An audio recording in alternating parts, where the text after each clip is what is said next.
Welcome to cars and travel. तो हमारी आज की जर्नी है कलर कहार सॉल्ट रेंज की तरफ। तो हमारी जर्नी स्टार्ट हुई है चिनियोट से और जर्नी स्टार्ट होते ही ट्रेडिशनल पाकिस्तानी ड्राइविंग का खूबसूरत मुजाहरा किया ट्रैक्टर ट्रॉली वाले भाई साहब ने और मजबूरन हमें लेफ़्ट साइड से उनको ओवरटेक करना पड़ा। So these are the problems जो हमें काफ़ी फेस करने पड़ते हैं ड्राइव करते हुए। तो चिनियोट से निकले हम सरगोदा रोड से और सरगोदा रोड पे जगह जगह आपको ये छोटी पहाड़ियाँ मिलेंगी। ये तो बेसिकली चनाब हिल्स हैं जो कि दरिया चनाब के किनारे मौजूद हैं। तेरे इश्क में जो भी डूब गया उसे दुनिया की लहरों से डरना क्या। तेरे इश्क में जो भी डूब गया उसे दुनिया की लहरों से डरना क्या। चिनियोट से मोटरवे M2 पे जाने के लिए दो रास्ते हैं। एक रास्ता पिंडी भटिया से जाता है और दूसरा रास्ता सियाल मोड़ इंटरचेंज पे जाता है और दोनों ही रास्ते स्टेट ऑफ द आर्ट रास्ते हैं। और ये हमारे लेफ़्ट साइड पे इस वक्त चनाब है और अगर हम राइट साइड पे जाएंगे देखेंगे तो राइट साइड पे इस वक्त छोटे छोटे हिल्स हैं जो कि चनाब हिल्स के तौर पे जाने जाते हैं। और यहाँ पर एक हाइकिंग पिकनिक स्पॉट भी मौजूद है। Coming back to state of the art roads, तो दोनों ही जो रास्ते हैं वो इंतहाई फजूल हैं। जो कि सियाल मोड़ इंटरचेंज वाला रास्ता है वो थोड़ा शॉर्ट पड़ता है और दूसरा ये कि उसमें थोड़े कम खड्डे हैं, तो इसीलिए हमने ऑप्ट किया है सियाल मोड़ वाला रास्ता।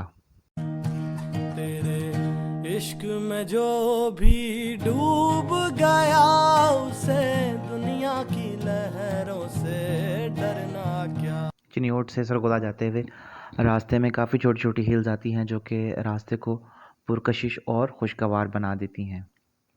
और हमने चनाब क्रॉस करने के बाद अहमदनगर को क्रॉस करना है और राइट साइड पे कालोवाल रोड पे टर्न कर लेना है जो कि हमें सीधा सियाल मोड़ इंटरचेंज पर लेकर जाएगा। क्या गहराई में जितना भी जाऊं गहराई में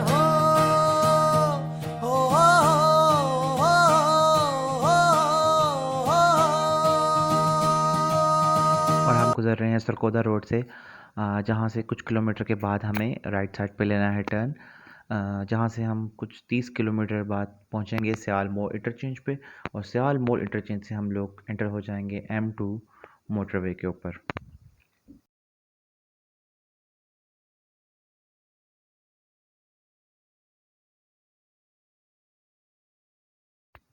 और ये आ गया जी वो टर्न जहाँ से हमने राइट साइड पे मुड़ना है और हम कालोवाल रोड के ऊपर एंटर हो जाएंगे। जब भी आप चिन्योट से आ रहे हैं फैसलाबाद से इस रास्ते से आ रहे हैं तो यहाँ पे प्रॉपर डायरेक्शंस मौजूद हैं जिससे आपको पता लगेगा कि आपने किस तरफ मुड़ना है।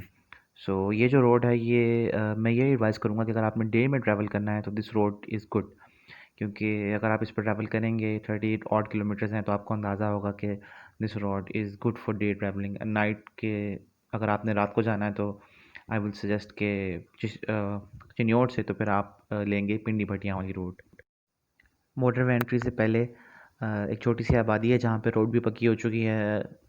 सो यहाँ से हम मोटरवे पे एंटर हो जाएंगे M2 के ऊपर। यूनाइटेड स्टेट्स ऑफ चिनियोट की खूबसूरत सड़कों से गुजरने के बाद मोटरवे पे ट्रैवल करना बिल्कुल ऐसा ही है जैसे किसी एक दिन के भूखे इंसान को बहुत ही लेविश खाना मिल जाए। तेरे इश्क में जो भी डूब गया उसे दुनिया की लहरों से डरना क्या। तेरे इश्क में जो भी डूब गया उसे दुनिया की लहरों से डरना मोटरवे पे क्या। फ्रीक्वेंट ट्रैवल करने वाले लोगों से मैं कहूँगा कि वो अपनी गाड़ी में एम टैग ज़रूर लगवाएं, क्योंकि एम टैग से हम अपना बहुत सारा वक्त बचा सकते हैं। ख़ास तौर पे जब हमने चेकआउट करना हो वीकेंड्स पे, आपने देखा होगा कि जो बड़े बड़े इंटरचेंज है वहाँ पे बहुत ज़्यादा रश हो जाता है। तो उस रश से बचने का सबसे अच्छा तरीका ये है कि हम लोग जो फ्रीक्वेंट ट्रैवलर्स हैं वो अपनी गाड़ी में एम टैग ज़रूर यूज़ करें। एम टैग लगवाना कोई ज़्यादा मुश्किल काम नहीं। ये एक छोटा सा ही प्रोसीजर है जिसके लिए आपके पास गाड़ी की कॉपी होना ज़रूरी है और अपना आईडी कार्ड होना ज़रूरी है। मोटरवे पे आकर बंदे को ये ज़रूर एहसास होता है कि अच्छी रोड्स भी ज़रूर होनी चाहिए, क्योंकि अच्छी रोड्स होंगी तो ट्रैवलिंग में आसानी होगी और मोटरवे जैसी रोड के ऊपर सेफ्टी प्रोफाइल भी बहुत बेहतर है। और मैंने जब भी फैमिली के साथ ट्रैवल किया है तो I am much comfortable on motorway than on any other highway. So motorway is a blessing.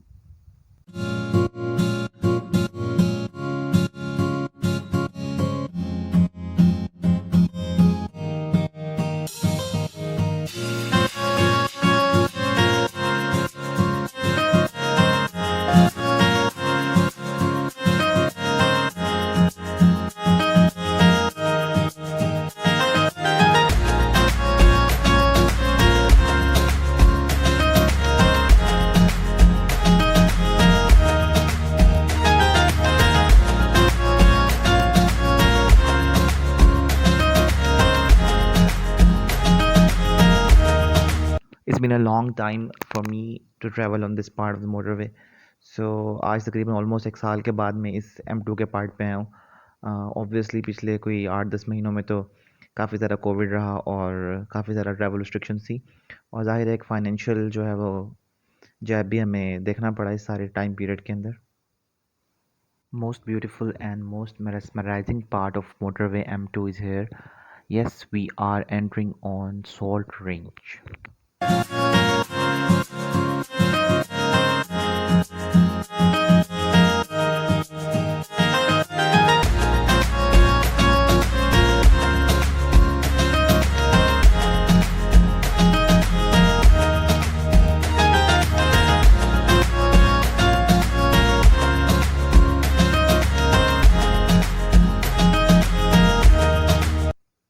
Salt range यानी कि सिलसिला कोह नमक एक छोटा पहाड़ी सिलसिला है जो कि दरियाए झेलम और दरियाए सिंध के दरमियान में है और इसकी लेंथ तकरीबन 300 किलोमीटर है.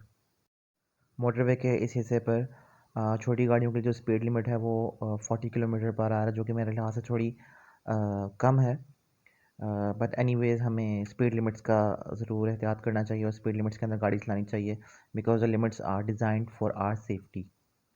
इस पहाड़ी सिलसिले को सॉल्ट रेंज इसलिए कहा जाता है कि इसके पहाड़ों में नमक की बहुत बड़ी तादाद मौजूद है और इसी वजह से इस पहाड़ी सिलसिले में नमक की 3 बड़ी कानें भी हैं जिसमें सबसे मशहूर खेड़ा के मकाम पर है और दूसरी 2 कानें कालाबाग और वर्चा के मकाम पर हैं.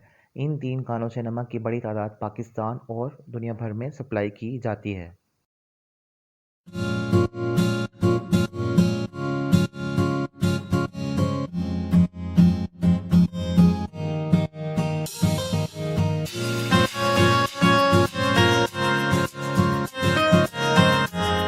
मोटरवे से उतरकर हम दाखिल हो रहे हैं इस वक्त कलर कहार में यानी कि वादी सुवान में.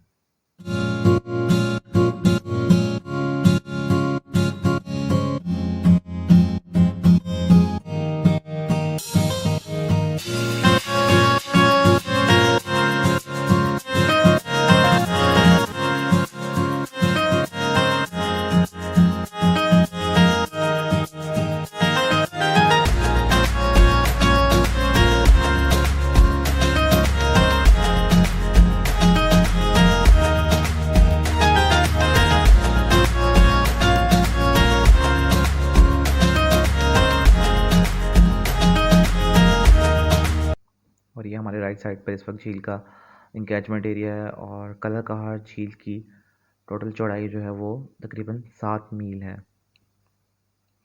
कलर कहार तारीख़ी एतबार से इसलिए भी अहमियत का हामिल है कि ज़हीरुद्दीन बाबर आज से तकरीबन 500 साल पहले जब काबुल से आया तो दिल्ली के तरफ जाते हुए उसने कलर कहार के मकाम पर पड़ाव किया और colour Kahar was one of his favourite place.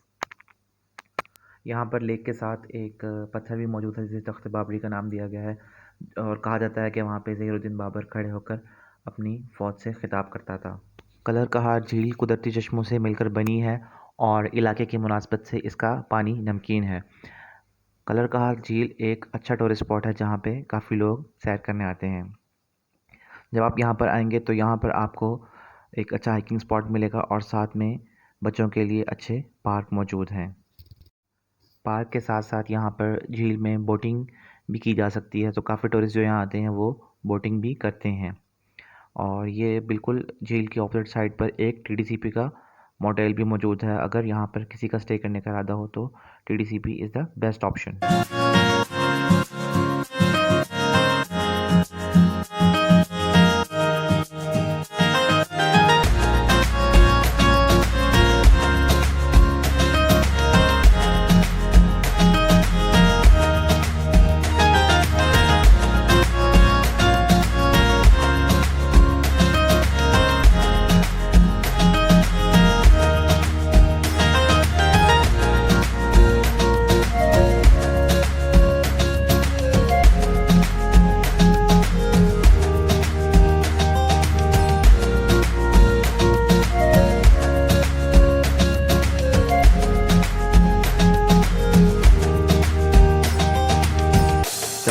वहाँ पे रश होने के बाइस कोविड की वजह से हम लोग वहाँ पर नहीं गए और हम लोगों ने इसके सर की जानिब चढ़ाई शुरू कर दी।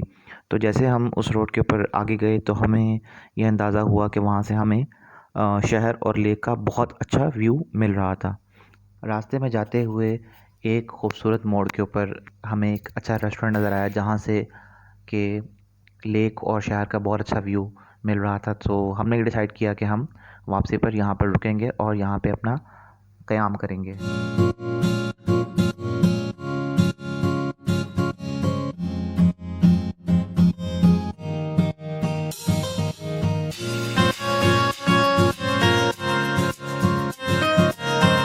किलोमीटर आगे जाने के बाद हम लोगों ने अपनी गाड़ी वापस मोड़ ली और जो रेस्टोरेंट हमने रास्ते में देखा था उसकी जानिब हम चल पड़े।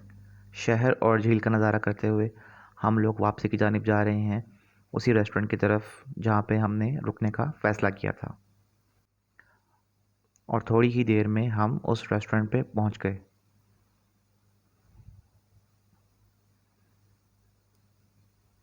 ये रेस्टोरेंट काफ़ी खुली जगह पे था और यहाँ पर फैमिली के लिए बहुत अच्छा अरेंजमेंट था।